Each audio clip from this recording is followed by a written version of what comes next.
Saudara dan saudariku yang terkasih, pada hari ini kita ingin merefleksikan tentang rencana kita bukan rencana Tuhan, jalan kita bukan jalan Tuhan. Saudara dan saudariku yang terkasih, inspirasi ini datang dari kitab Nabi Yesaya bab 55 ayat 8 sampai dengan 9. Saya ingin membacakan perikop ini sehingga kita betul-betul memahami ayat-ayat hidup suci ini. Kitab Nabi Yesaya bab 55 ayat 8 sampai dengan 9. Rancanganku bukanlah rancanganmu, jalanmu bukanlah jalanku, demikian firman Tuhan. Seperti tingginya langit dari bumi, demikianlah tingginya jalanku dari jalanmu, dan rencanaku dari rencanamu.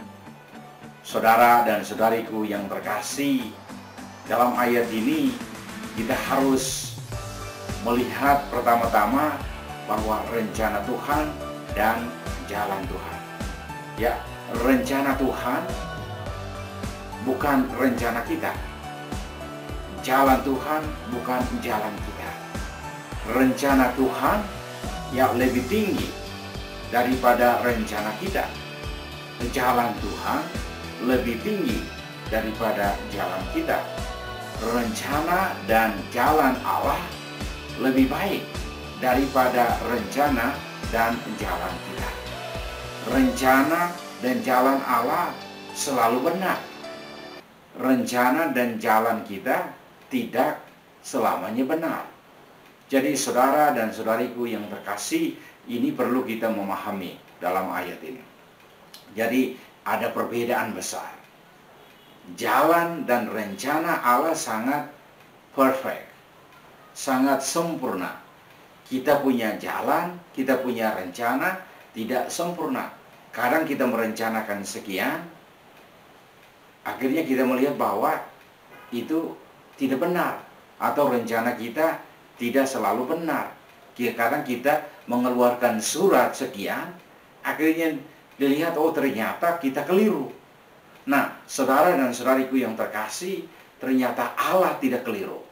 Ya, Allah tidak pernah melakukan kekeliruan. Manusia banyak kali melakukan kekeliruan, dan kita harus kembali atau dengan rendah hati mengatakan bahwa ya saya telah melakukan kekeliruan. Tetapi Allah tidak pernah melakukan kekeliruan, dan Allah tidak pernah melakukan kesalahan. Jadi itu sangat jelas dalam kitab Nabi Yesaya bab 55 ayat 8 sampai dengan 9. Rencana Tuhan benar dan jalan Tuhan benar.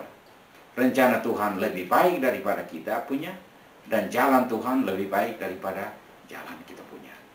Saudara dan saudariku yang terkasih, ini kenyataan bahwa Allah tidak selalu melakukan hal-hal di dunia ini dalam cara kita. Allah melakukannya sesuai dengan rencananya dan sesuai dengan caranya, sesuai dengan jalannya. Nah, banyak kali kita memang tidak mengerti mengapa Allah melakukannya seperti itu. Mengapa jalan Allahnya seperti itu? Mengapa rencana Allahnya seperti itu? Saudara dan saudariku yang terkasih, kadang kita tidak mengerti. Makanya apa? Yang kita harus buat adalah berjuang untuk memahami cara dan jalan Allah. Jadi itu kenyataan yang pertama, bahwa Allah tidak selalu melakukan hal-hal dalam hidup ini dalam cara kita. Allah melakukan hal-hal dalam caranya, dalam jalannya. Yang kedua, menurut kita bahwa cara dan jalan kita benar, tapi bagi Allah tidak benar. Karena itu saudara dan saudariku yang terkasih, jangan pernah memaksakan rencana Anda dan jalan Anda kepada Allah. atau mengharapkan supaya Allah mengikuti rencana-rencana kita atau jalan-jalan kita. Ini saudara dan saudariku yang terkasih, kadang kita mengalami kesulitan di situ. Merasa dilema bahwa jalan kita ternyata tidak benar, rencana kita tidak benar. Dan apa? Kita mau memaksakannya. Ketika kita memaksakan rencana kita dan jalan kita pada rencana dan jalan Allah, apa yang terjadi? Kitalah yang mengalami kesakitan. Kitalah yang mengalami frustasi. Kitalah yang mengalami kebingungan. Kitalah yang mengalami ketidakmengertian dalam hidup ini. Jadi saudara dan saudariku yang terkasih, ini yang sangat penting. Saya mengharapkan supaya Anda memahami yang ini. Karena rencana Allah dan jalan Allah bukanlah rencana kita dan bukanlah jalan kita.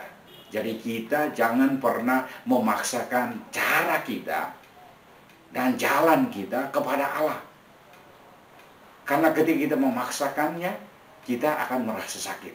Karena di situ kita ditolak, karena di situ kita tidak mengerti, akhirnya kita merasa gagal, kita merasa keliru, kita merasa bahwa kita telah melakukan kesalahan, dan kita mulai memaksakannya. Ketika mulai memaksakannya, maka dunia mulai tidak aman. Dunia mulai tidak beres. Dunia mulai penuh dengan kecurigaan, saudara dan saudariku yang terkasih. Dan ada orang yang mengambil jalan pintas. Jadi saya harap supaya jangan memaksakan kehendak kita, rencana kita, dan jalan kita pada rencana dan kehendak dan jalan Allah. Bagaimana jalan keluarnya? Saudara dan saudariku yang terkasih, jalan keluar yang harus kita ambil, pertama harus belajar untuk mengenal rencana dan jalan serta kehendak Allah. Apa sesungguhnya rencana Allah, jalan Allah, dan kehendak Allah bagi hidup kita? Kita harus belajar untuk mengenal. Nah, setelah kita mengenal, dan sekarang kita berjuang, saudara dan saudariku yang terkasih, kita berjuang untuk menyesuaikan rencana kita, jalan kita, kehendak kita pada rencana, jalan, dan kehendak Allah. Itulah jalan keluarnya. Jadi saudara dan saudariku yang terkasih, semoga jalan keluar yang saya berikan ini bisa membantu Anda untuk melihat hidup-hidup Anda, untuk melihat hidup dan jalan rencana Anda, jalan Anda, dan kehendak Allah. Saudara dan saudariku yang terkasih, sekali lagi, rencana Allah dan jalan Allah bukanlah rencana kita, bukanlah jalan kita. Jalan Allah dan rencana Allah selalu lebih baik daripada rencana dan jalan kita. Karena itu kita berjuang untuk menyesuaikan hidup kita sesuai dengan kehendak, rencana, dan jalan Allah. Akhirnya, saudara dan saudariku yang terkasih, terima kasih banyak untuk waktu Anda. Semoga Anda senantiasa diberkati oleh Tuhan. Terima kasih.